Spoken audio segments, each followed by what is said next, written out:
Hello friend, welcome to Anisa study. आज की इस वीडियो में हम लोग साइंस का 1 नंबर वाला प्रश्न को हल करना सीखेंगे। आप लोग अपना कमेंट बॉक्स में जवाब देते रहिएगा कौन सा प्रश्न का कौन सा आंसर होगा। इसमें से आप लोगों को बताना है कि आप लोगों का कितना सही हुआ। आप लोगों का चीटिंग नहीं करना है, क्या का 100% राइट बताइएगा, तो अभी तो हम जान पाएंगे कि आप लोग कितना सही कर पा रहे हैं, कितना गलत कर पा रहे हैं। तो एकदम जैसे एग्जाम में परीक्षा होता है वैसे वैसे आप लोगों को मैंने पहला प्रश्न पढ़ के आप लोगों को दिखाऊंगा। तो आप लोगों को मार देना है, पहले हमसे पहले ही आप लोगों को जवाब दे देना है, ठीक है।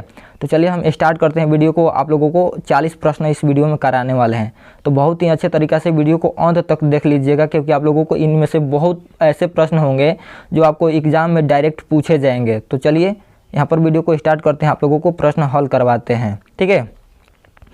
तो पहला प्रश्न है, प्रकाश के प्रवर्तन के कितने नियम हैं? तो इनके कितने नियम होते हैं? तो ये तो बहुत लोग जानते हैं कि इसका 2 नियम होता है, तो हम यहाँ पर 2 मार दें। आप लोगों को बताना है कि कितना प्रश्न सही हुआ, कमेंट बॉक्स में ज़रूर बताइएगा। अगर आप लोगों को इस प्रकार के सीरीज और अच्छा लगेगा तो बताइएगा, हम कमेंट में और वीडियो लाएंगे इस प्रकार के, ठीक है, सारे विषय का। चलिए दूसरा प्रश्न को देखते हैं। पहला प्रश्न का आंसर हो गया।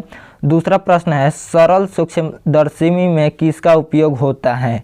तो इसका राइट आंसर आप लोगों को कमेंट बॉक्स में बताना है। देखिए हम चारों प्रश्न पढ़ेंगे नहीं, क्योंकि पढ़ेंगे तो ज़्यादा टाइम लगेगा, डायरेक्ट हम आप लोगों को आंसर बताएंगे। तो इसका आंसर हो जाएगा उत्तल लेंस, ठीक है, उत्तल लेंस हो जाएगा इसका राइट आंसर।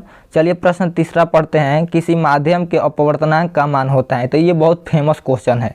इसका आंसर हो जाएगा ए नंबर, साइन आई बटा साइन आर। ये बहुत फेमस क्वेश्चन है, तो ये आप लोगों का गलती नहीं होना चाहिए, कितने बार पूछ चुका है। नेक्स्ट प्रश्न है 4 नंबर, स्पेक्ट्रम में किस रंग की किरण का झुकाव अधिक होता है?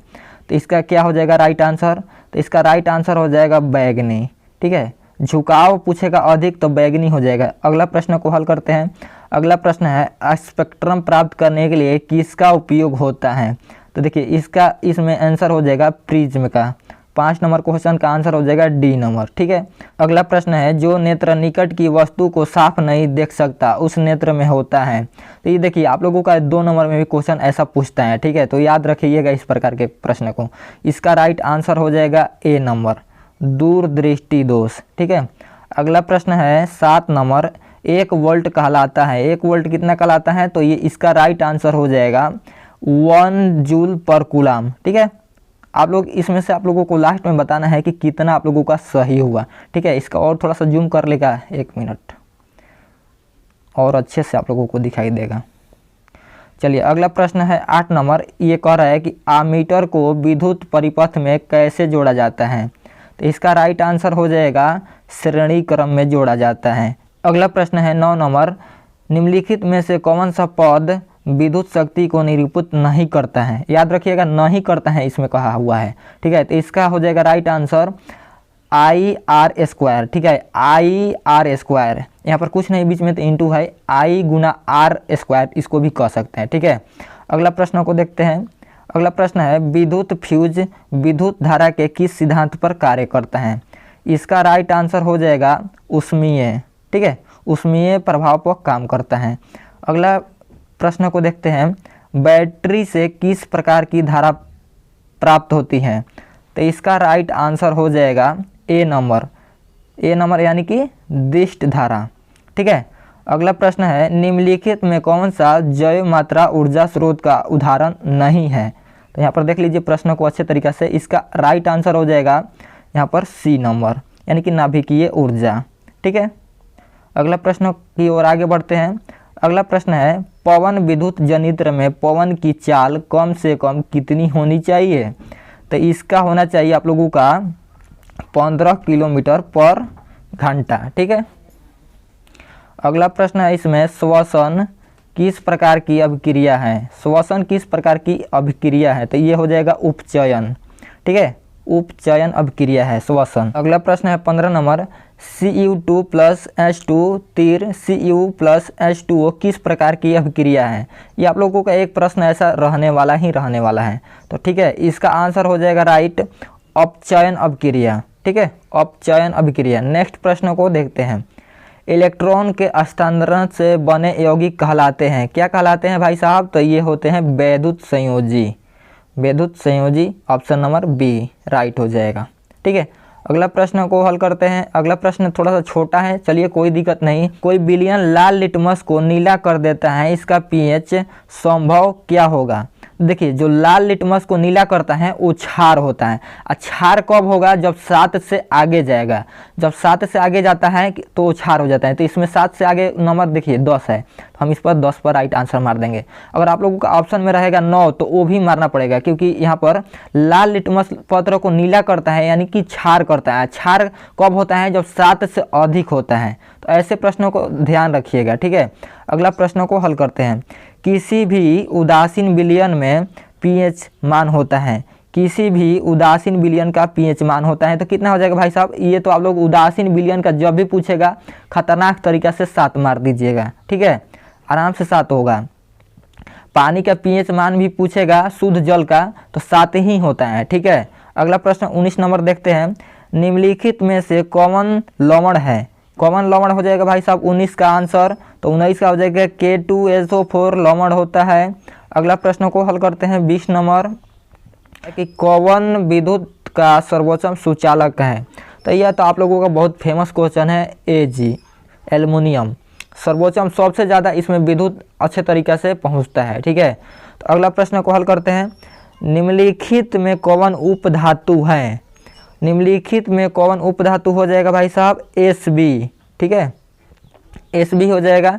पीतल क्या है? 22 नंबर क्वेश्चन है, पीतल क्या है? तो पीतल क्या होता है भाई साहब? तो ये होता है C, मिश्र धातु का बना होता है, ठीक है। अगला प्रश्न को देखते हैं 23 नंबर। एथेन का आणविक सूत्र C2H5 है, इसमें क्या हो जाएगा? कितने आबंध वाले, कितने क्या हो जाएगा?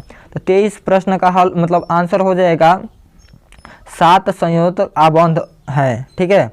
अगला प्रश्न है 24। सरलतम हाइड्रोजन है, क्या है 24 का राइट आंसर? तो 24 का हो जाएगा मीथेन। कार्बन हाइड्रोजन से संयोग कर बनाता है, तो क्या बनाता है भाई साहब? तो यहाँ पर बनाता है हाइड्रोकार्बन, ठीक है, हाइड्रोकार्बन बनाता है। अगला प्रश्न है यहाँ पर 26 नंबर। लोहे की परमाणु संख्या क्या है? लोहे का परमाणु संख्या याद कर लीजिएगा, ठीक है। आप लोगों का केमिस्ट्री का एक चार्ट होता है जिसमें आप लोगों का परमाणु संख्या मिल जाएगा, ठीक है। तो इसका हो जाएगा यहाँ पर 26 परमाणु संख्या। परमाणु संख्या भी पूछता है, कभी कभी भार भी पूछ देता है, ठीक है।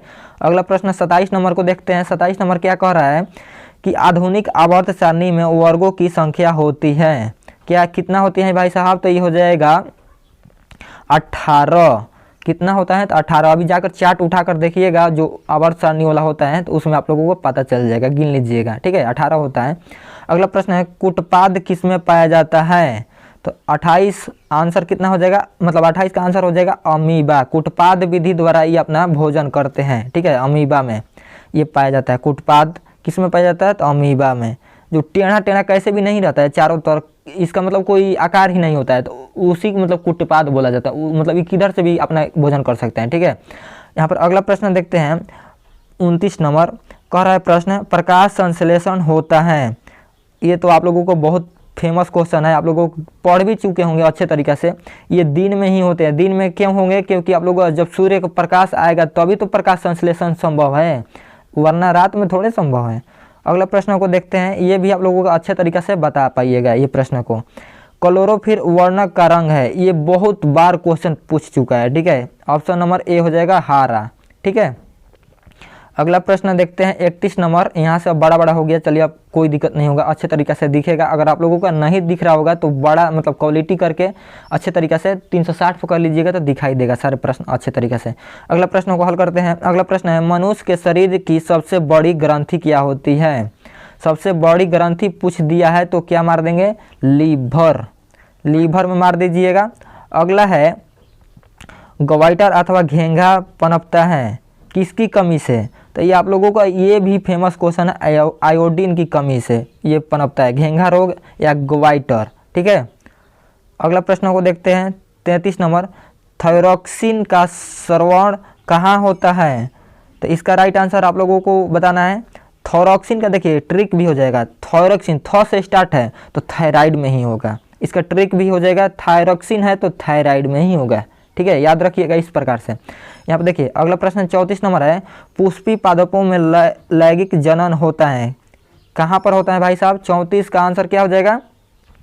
इसमें हो जाएगा फूलों के द्वारा होता है। ठीक है, फूलों के द्वारा होता है। अगला है 35 नंबर प्रश्न, कह रहा है कि मानव मादा के जनन तंत्र का भाग नहीं है, यानी कि मानव मादा जनन तंत्र का भाग कौन सा नहीं हो जाएगा? तो ये 35 का राइट आंसर आप लोगों का हो जाएगा शकवाहिका। ठीक है, राइट आंसर सी नंबर। अगला प्रश्न को चलिए हल करते हैं। अगला प्रश्न है यहाँ पर 36 नंबर, मनुष्य में कितने जोड़े गुणसूत्र पाए जाते हैं? जोड़े में पूछ रहा है। ठीक है, तो यहाँ पर हो जाएगा 23।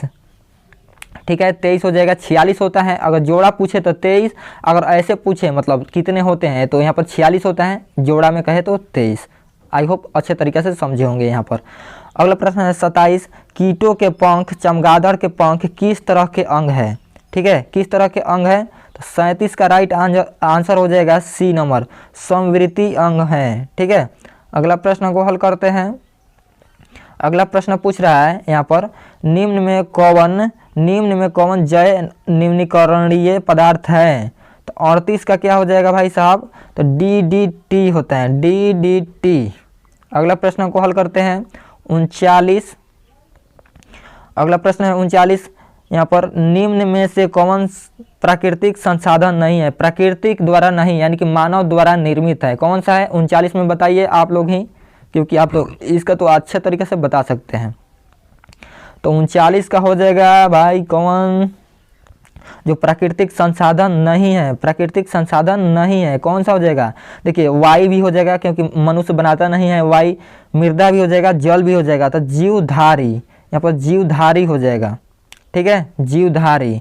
अगला प्रश्न है यहाँ पर 40 नंबर प्रश्न कर रहा है यहाँ पर, यूरो 2 का संबंध है, किससे संबंध है? तो वायु प्रदूषण से इसका संबंध है।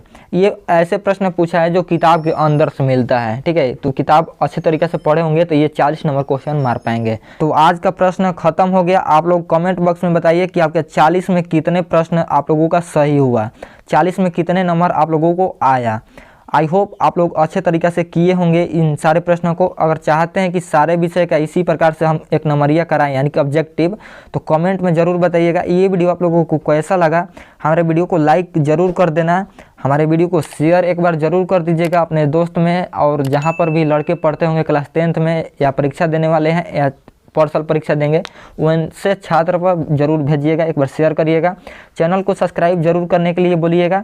हम मिलते हैं ऐसे ही नेक्स्ट वीडियो में, तब तक के लिए जय हिंद।